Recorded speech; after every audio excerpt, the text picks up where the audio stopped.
Super Mario 64 has to be one of the most iconic video games within the Mario franchise. Whether you played the original N64 version, the version on the DS, or the semi-recently released Super Mario 3D All-Stars, its legacy extends to many corners of the internet more than 27 years later. Whether it's speedrunning, animated videos, or in this video's case, internet sub-horrors. There's quite the variety of Mario 64 creepypastas, the most notable being every copy of Mario 64 is personalized, which is a twisted, mysterious replication of the game, and from my understanding, the basis of this creepypasta is that each game contains a generative AI which personalizes your specific copy of Mario 64, hence the name, every copy of Mario 64 is personalized. These images take the iconic scenery, environment, and aesthetic to create images which may be considered disturbing. So join me as we visually break down, explain, and analyze the many different liminal spaces of Super Mario 64.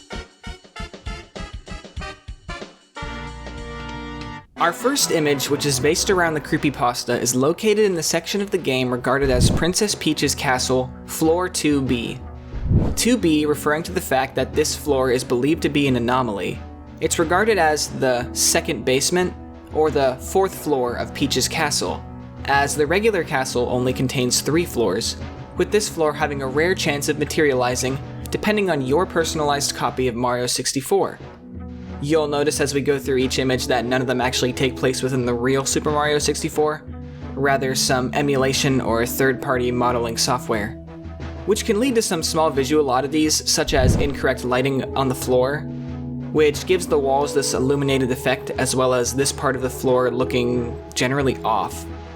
Whether this was intended or not, it gives the overall image this feeling of unease, like something just isn't quite right. Our next image delves deeper into the dark despair, containing an enclosed room similar to the one that the player would actually see in Super Mario 64, being the room for Cool Cool Mountain. The wall texture appears a lot more worn out than the usual castle walls, with this dark shadow being cast on them and no shadows being present as the wall connects to the floors. The 3 paintings to enter the world are blurry and a little hard to make out. It looks like some sort of factory due to the spire close to the middle. I really like the overall composition of this image. It's somewhat simple, yet the subject is interesting and intriguing to look at. This image appears unrelated to the pasta, however, I did find that it was posted to the SM64 beta build subreddit by someone by the name of Dr. Butler. This third image has a lot going on. There's a carpet of a moon as opposed to the traditional sun carpet.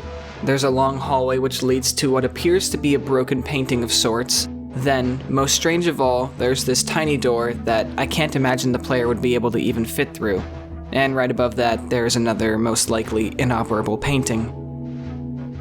This image, like many of the others, is dark, with no lighting to be seen. The image supposedly also comes from the creepypasta. However, it is actually an MMD level uploaded by the DeviantArt user VTF14, as they uploaded their version of SM64 the 4th floor for anyone to download and implement into their own copy of MMD.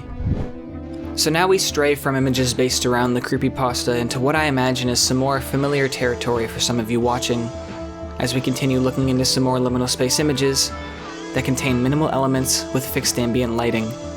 I'm confident most of you have actually seen this image before. It was so popular, in fact, that it's basically impossible to find the original source. So I challenge you all to figure it out, because I wasn't able to find out the original. What we see here is a wide yet short hallway featuring all the classic textures from Mario 64. The red carpet, the sky and hill walls, and the iconic tiled checker ceiling. The image has a horror-like atmosphere, with the top half of the structure containing mostly dark shadows, as the hallway leads down into uncertainty, which creates this visual contrast between the brightly colored textures. Here we have another image which is visually similar to the last one. We see a small contained room which displays each of the unique Mario 64 castle textures. Rather than showing a hallway, it displays a staircase which leads up to a doorway. The image also contains a little bit of noise just to add to it visually and give it that creepy nostalgic effect.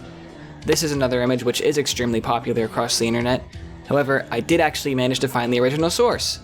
So this image was uploaded to Reddit by Zach Marsh on r/creepygaming on June 20th, 2020, which, as many of you may know, was basically the beginning of the rise of the popularity of liminal spaces.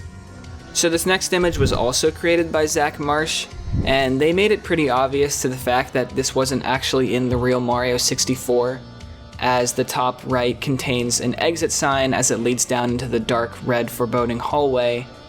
I don't think that it necessarily subtracts from the image overall. If anything, it adds to it, seeing this unknown mysterious element into the Mario universe, but clearly they weren't trying to go for a 100% pure aesthetical replication of Mario 64. It's fascinating to see the rich environment and aesthetical elements of Mario 64 be transformed and warped into these unsettling and disturbing liminal space images. The different ways in which the game's iconic scenery has been manipulated to convey different narratives, the fact that these images don't even come from Mario 64 but rather this twisted replication of the game, it creates this overall sense of unease and makes us question the very nature of these images and whether or not they were a result of a more complex and mysterious process. They reveal the power of design and how subtle aspects of an image can have the potential to evoke certain emotions as well as memories.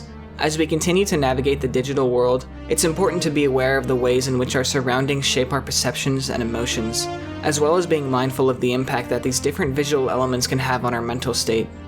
This has been Shookey, and as always, thank you for watching, and take care.